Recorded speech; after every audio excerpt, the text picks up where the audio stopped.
We'll start now. Okay. Good morning, everybody. So if you could,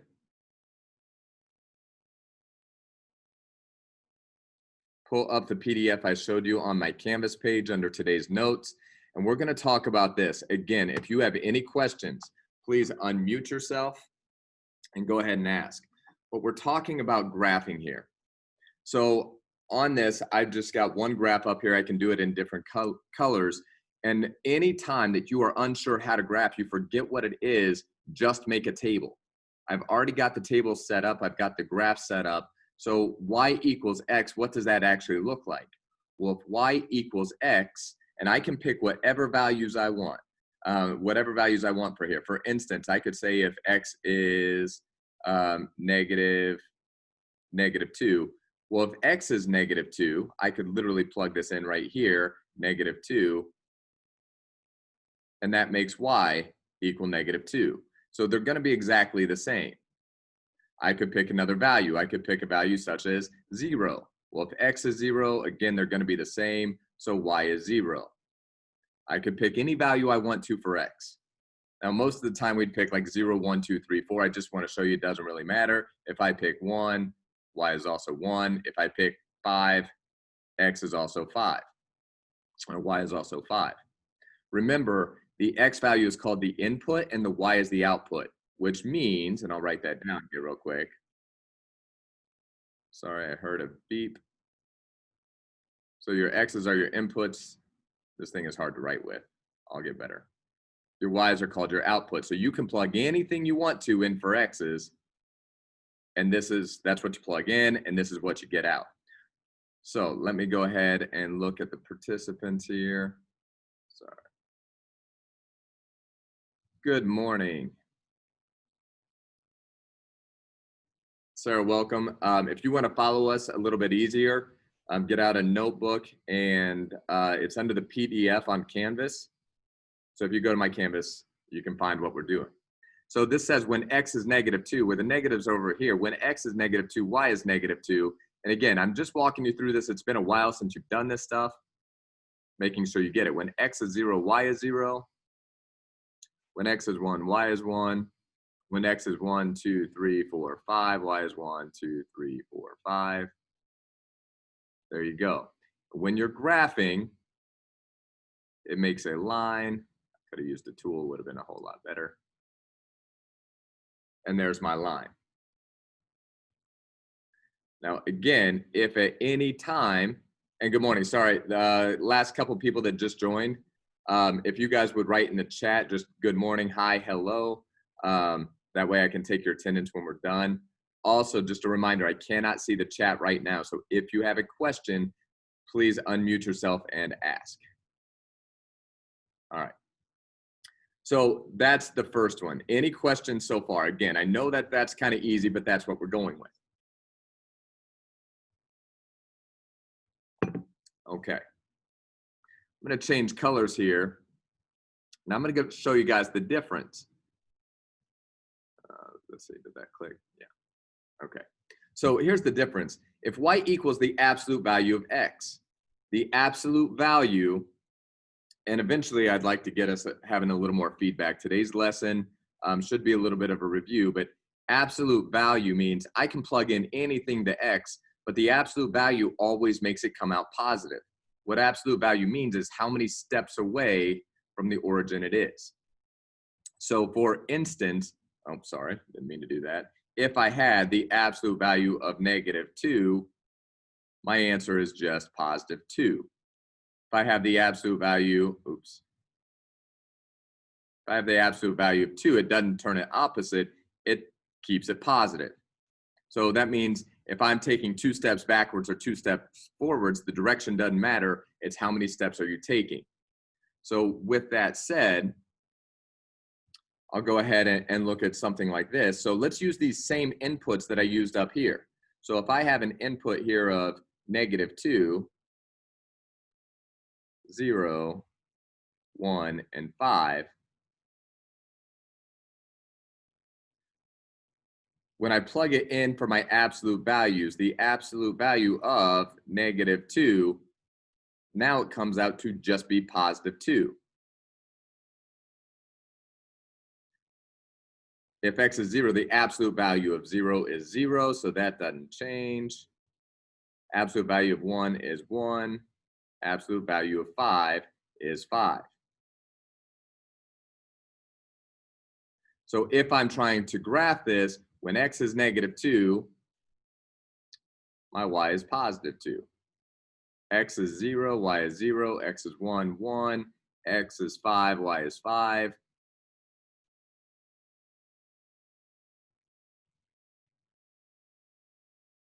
There you go.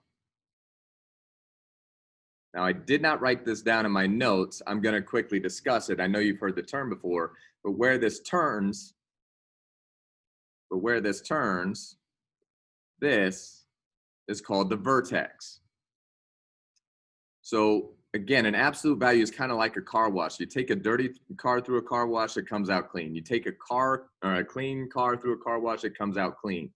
So no matter what I plug in for x, my y's are going to end up being positive.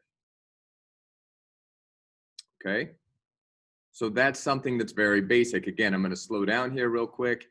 And does anybody have any questions about what we've done?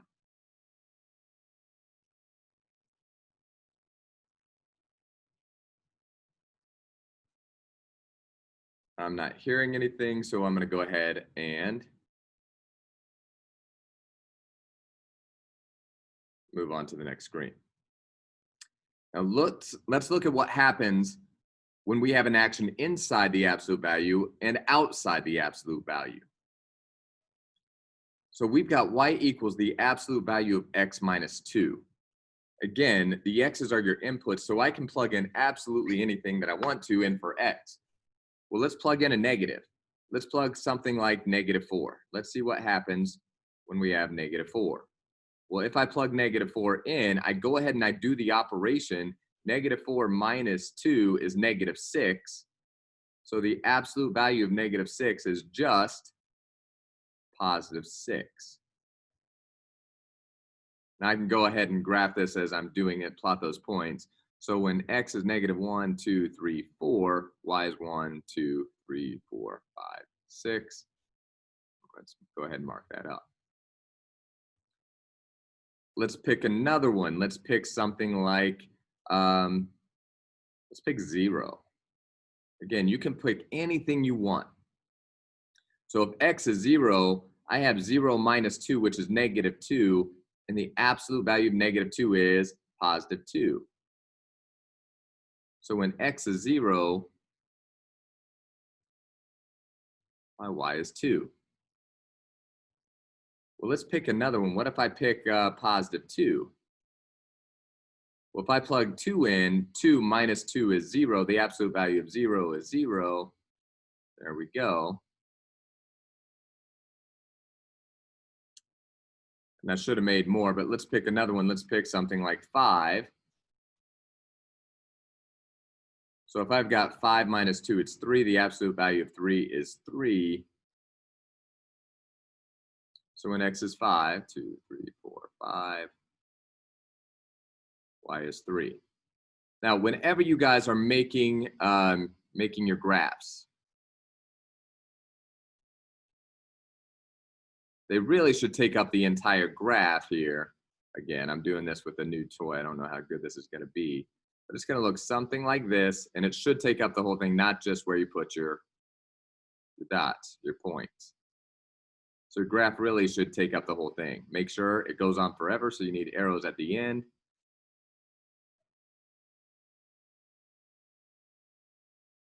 There we go. Now we're going to come back and talk about this one in just a minute. So I'm going to leave that up here, because what I want you guys to notice is these two problems are really similar with two major differences. I have y equals the quantity of the absolute value of x minus 2 up top, and then y equals the absolute value of x minus 2. Notice how I said that. The entire quantity of x minus 2 is in the absolute values, and here just x is in the absolute value. So if I'm doing this again, Let's go ahead and plug in the exact same points, the exact same inputs, and see what we've got. So if x is, I've got -4, 0, 2, and 5. Now let's see where it is. So the absolute value of -4 is 4, and 4 minus 2 is 2. The absolute value of 0 is 0, minus 2 takes me to -2. If I plug in 2, absolute value of 2 is 2, minus 2 is 0.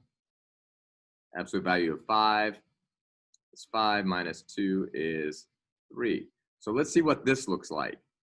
When x is -1, 2, 3, 4, my y value is +2. When x is 0, my y is -2. When x is 2, it's 0. When x is 5, 3, 4, 5, it's 3.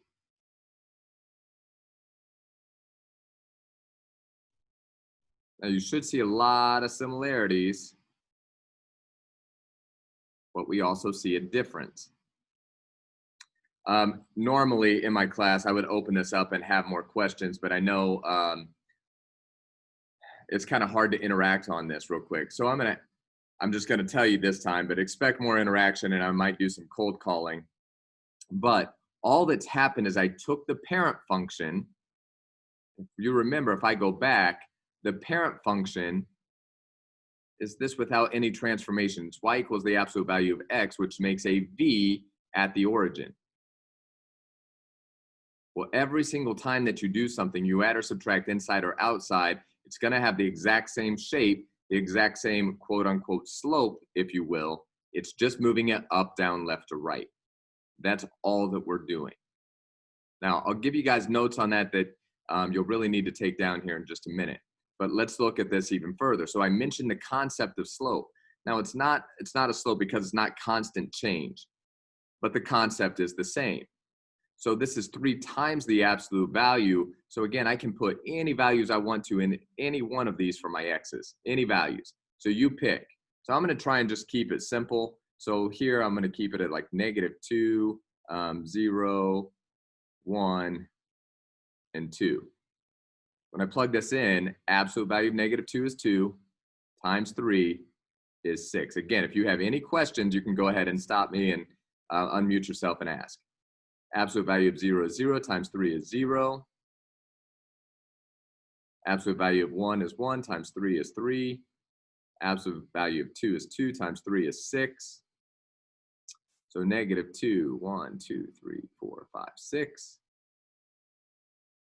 0, 0, 1, 3, and 2, 6. Again, you can make as many points as you want. I'm sorry, that was awful. Let me undo that. Back, let me do this.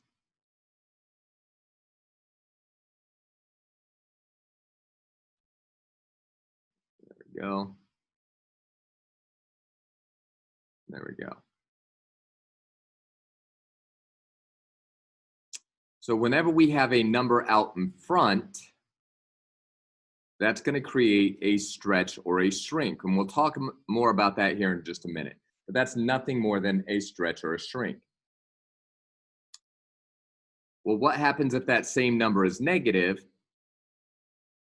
I'm going to go ahead and do this with you, but if you want to go ahead and get started, a negative number out in front does something very specific. So let's pick those same inputs again, -2, 0, 1, and 2. Absolute value of -2 is +2, but times -3 makes it -6. Now, some people might say, well, I thought absolute values couldn't be negative. Absolute value is an operation. It turns whatever value's in here, it makes it positive when you perform the operation. So +2 times -3 is -6. That's still going to be 0. This would be -3, and this would be -6. When we plot these points, -2, -6, I think that's 6, 0, 0, 1, -3, and then 2, -6. That's a little better. There we go. So as you can see, all a negative does is it reflects it over the x-axis. That's it. In other words, it flips it upside down. Now, anytime this number, this coefficient, if you will, this number outside the absolute value, right next to it, it's being multiplied.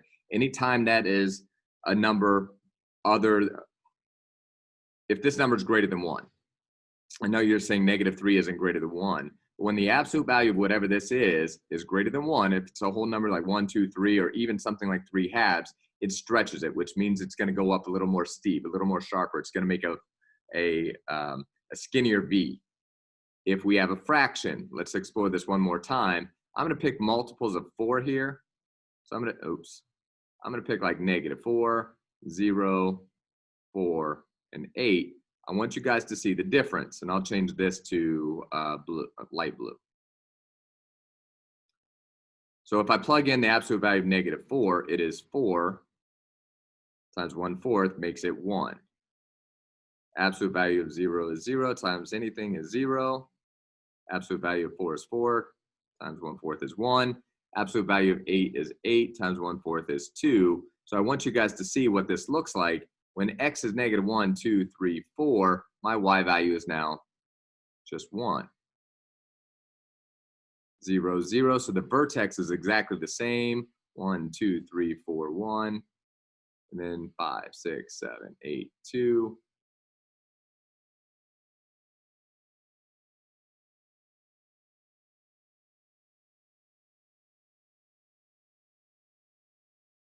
Still a V. I know mine looks like a U. But that's actually called a compression or a shrink. It's going to be a lot wider because it's not going to go up at the same rate. Again, we think of this, it has the same concept as a slope. So this would really be up 1, run both ways 4. And again, we'll talk about that a little later. I just want to introduce this to you guys real quick. So in general, this is what you guys need to write down. We're almost finished with our lesson.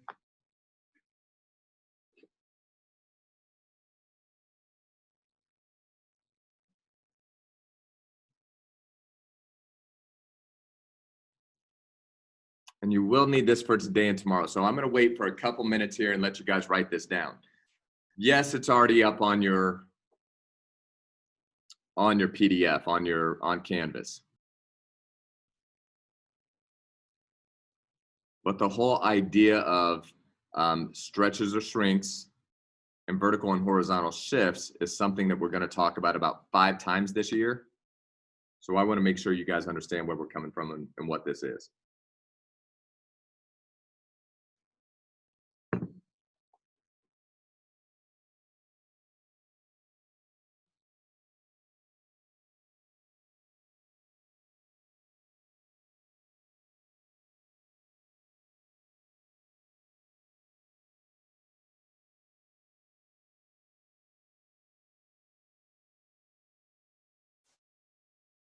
Also, I want to make sure that I give you guys time, not too much time, but some time here.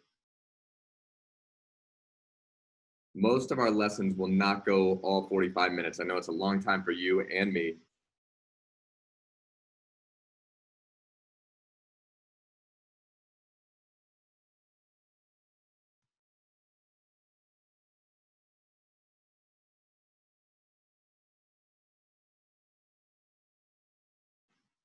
And I'll make sure we don't go more than 10 more minutes. I'm going to give you 1 more minute to finish writing this.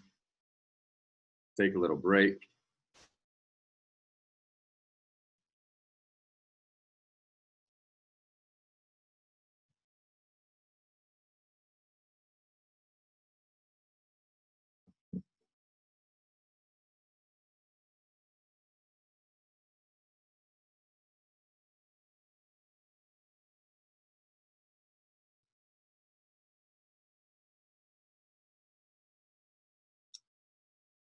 About 20 more seconds and I'll go over this.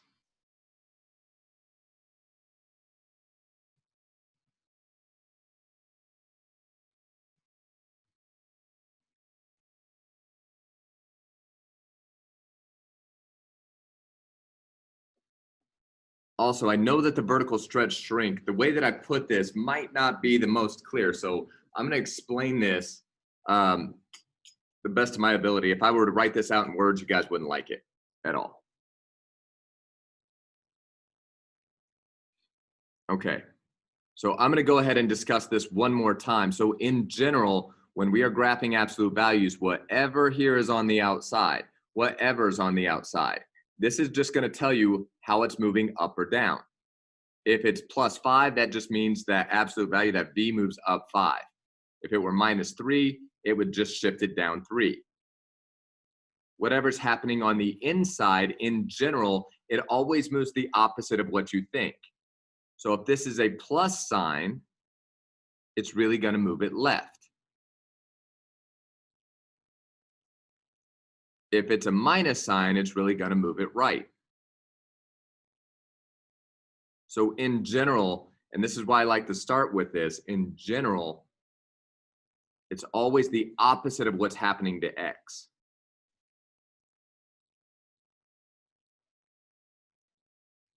So if it were X plus 2, it would move it left 2.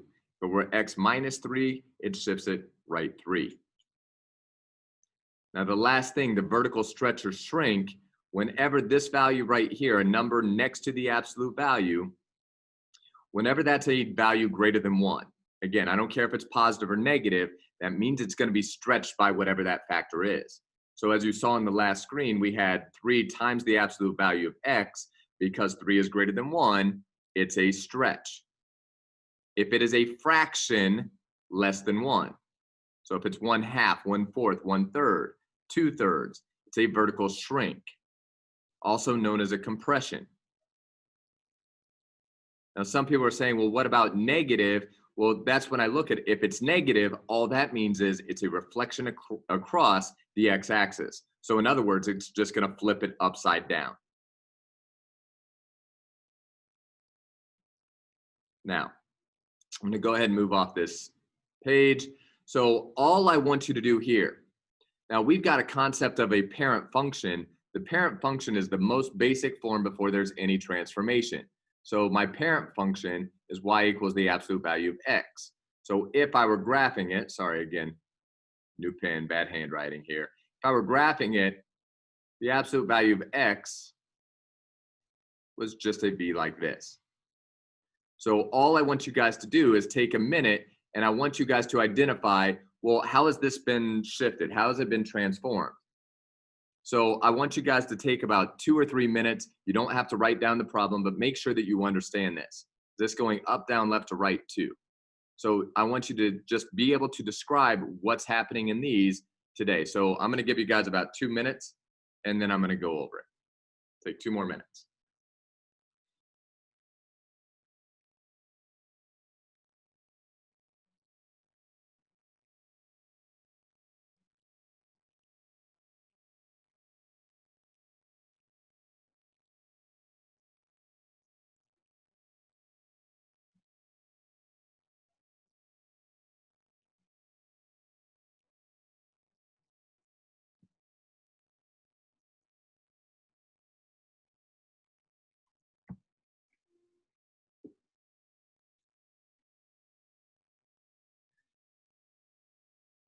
All right, and I'm going to try this. Like I said, this first week is really going to be a lot of experimenting. I'm going to try this.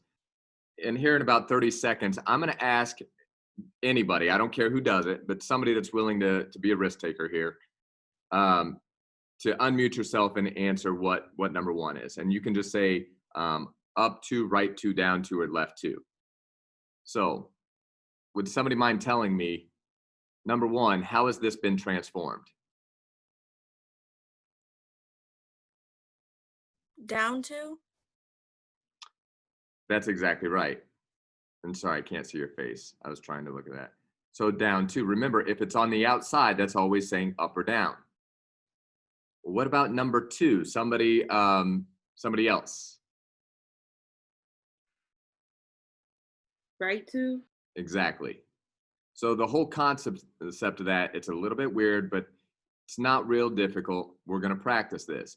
So if it's on the outside, it's up or down. If it's on the inside, it's left or right. And it's always the opposite of what's happening to X. That'll make more sense once we do a couple of these. But now let's put it together and somebody else tell me what are we doing here with number 3.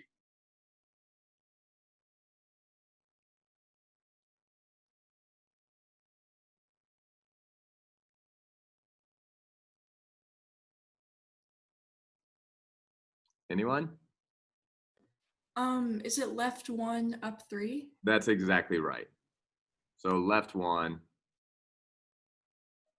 and we would say up 3.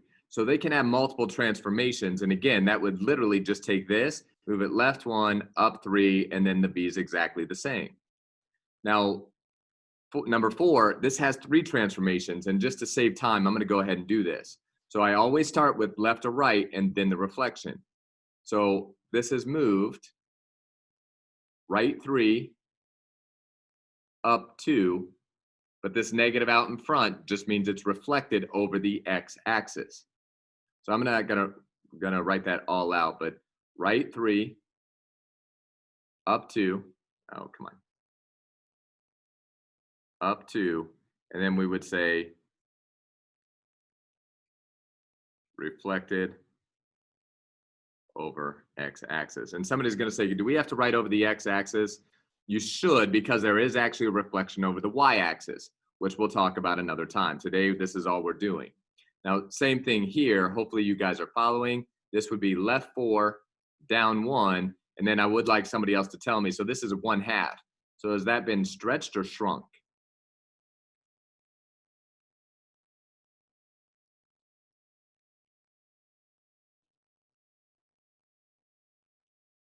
I'll go ahead and answer it. So because it's a fraction, and this should make sense, the fraction, it's less than 1. So I would say that that has been shrunk. This has just moved right 5, but it has been stretched by a factor of 2. And that's it. Okay? Now, last thing I know I told you guys, well, this might actually be a great place to pick up on tomorrow, okay? But I want to show you this. Actually, I'll show you this real quick. It shouldn't take long. So if those rules work for absolute values, do they also work for linear functions? And they do. Crash course, y equals x minus 3. Notice there's no absolute values here. So this is back to the very first thing. This is slope-intercept form. My y-intercept is -3. My slope is 1. I could make a table, but my slope is 1. So this is what it would look like. Now somebody is going to sit here and say, well, wait a minute. How am I supposed to know if that's moving down 3, or if this is moving left 3 or right 3? That doesn't make any sense to me. It's actually the exact same rules. So remember, it's always the opposite of what's happening to x. There's no absolute value. So this is really saying either one. So down 3, it did move down 3.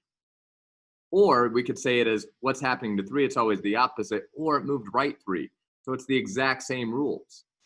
So these points, it actually keeps it the same. Well, let's do this again. If I'm looking at number 2, well, let's see, that would either move it left 2 or up 2. Well, let's see.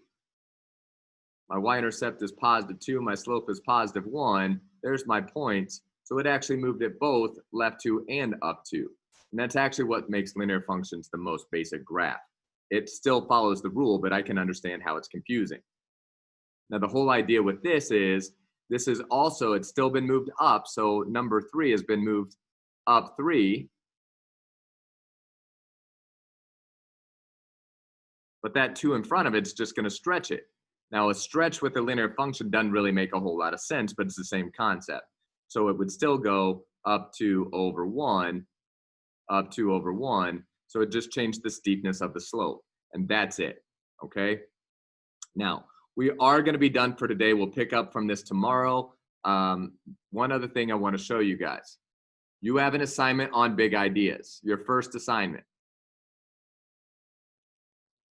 Sorry, I apologize for that. Let me pull back up Canvas. Now, there's good news and bad news here.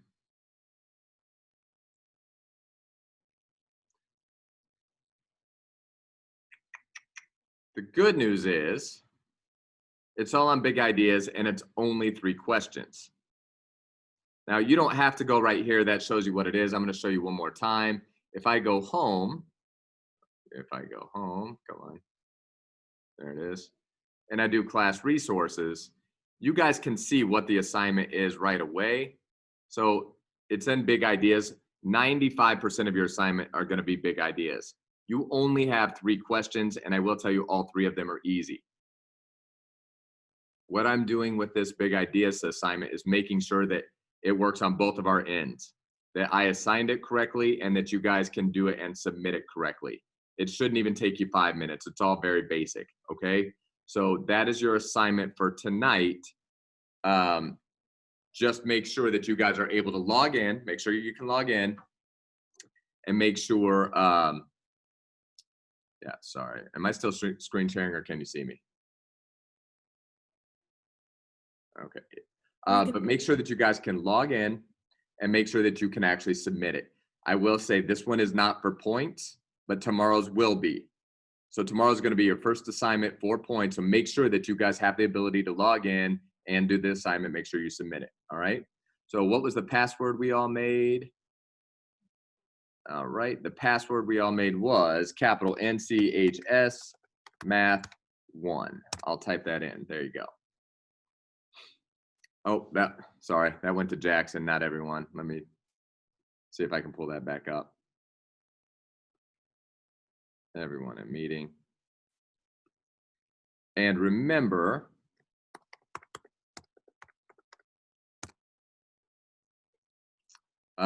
you guys can get straight to the textbook from my Canvas page. All right. I will try and have this posted in case anybody forgets, but I'll try and have this posted by about noon or so. All right. Now we are finished. I'm going to stop recording here.